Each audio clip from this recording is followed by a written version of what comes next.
It's been said that this generation of children will not outlive their parents. They're complaining of this chronic pain. It's because they're carrying this extra weight around.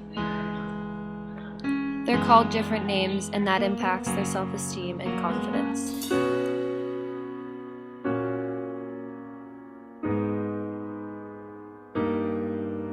One way to be increase their PE time, but that hasn't happened. There is a growing number of overweight children. Young children who are overweight are more likely to be obese as adults. This is a problem that we can resolve. It is everybody's responsibility.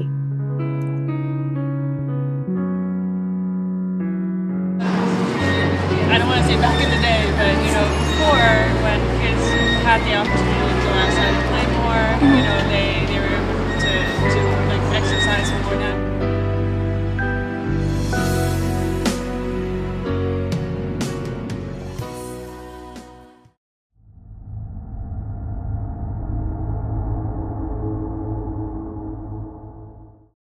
The adults of the last 4 generations have blessed our children with the destiny of a shorter lifespan than their own parents. Your child will live a life 10 years younger than you.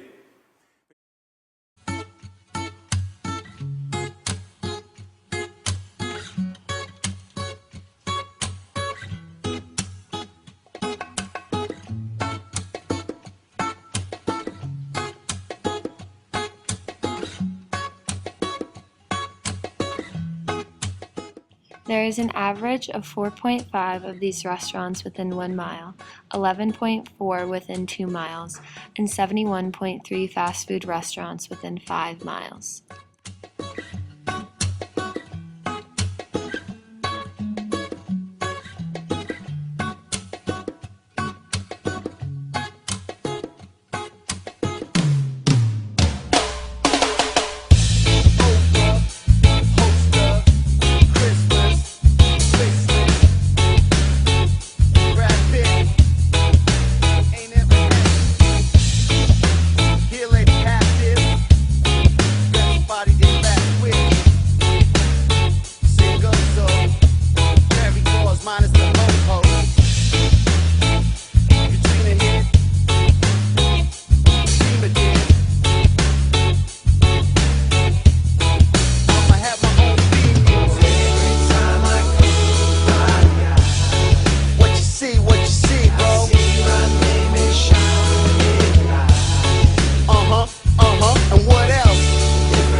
In the whole world would look at the statistics and the evidence, and they would find any government of old guilty of child abuse.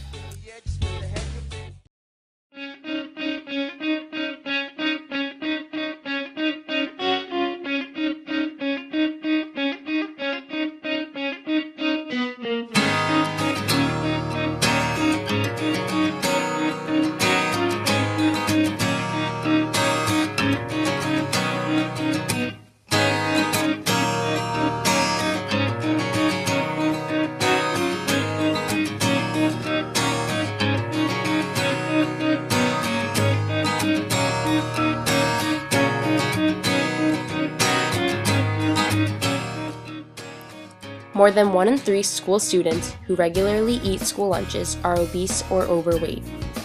They are also more likely to have high cholesterol levels than kids who bring lunch from home.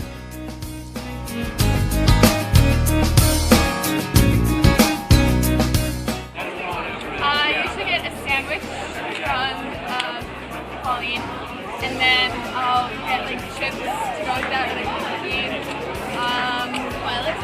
Sometimes if I'm so hungry, I'll get pasta.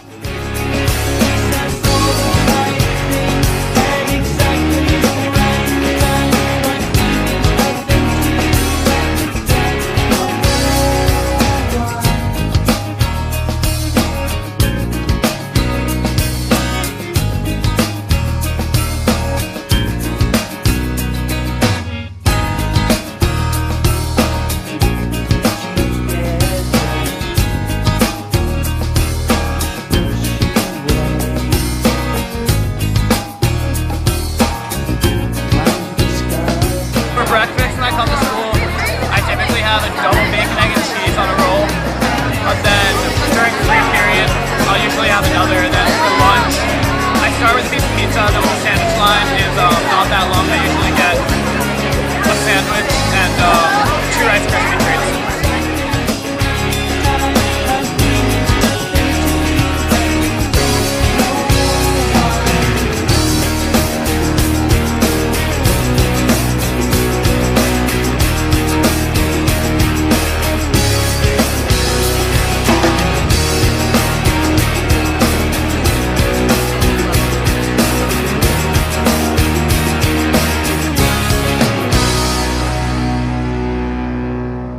For lunch, I eat pasta, a bag of chips, and cookies.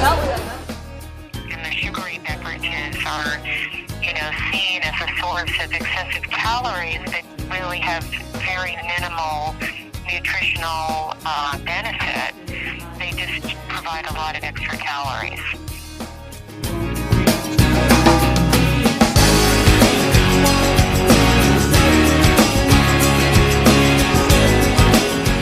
Prevalence of diabetes and childhood obesity and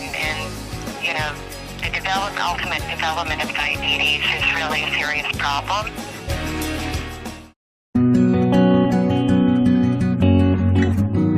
Food stamps. That's 1 in 7 people. 1 in 7 people. I had to repeat that.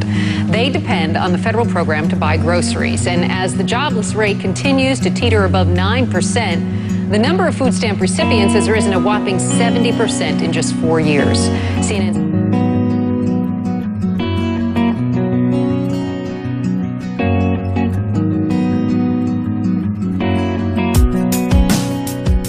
healthy food is sometimes expensive, and that impacts more in lower income communities than in middle class and upper income communities.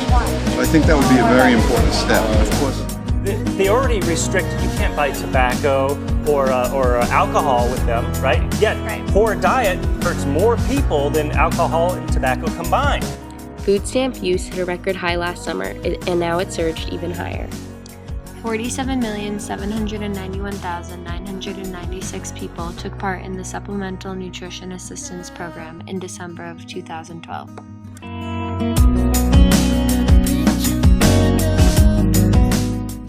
We have tremendous childhood obesity because children tend to stay home and play the computer and have sedentary lives and not go outside and play, and that's because neighborhoods are not safe.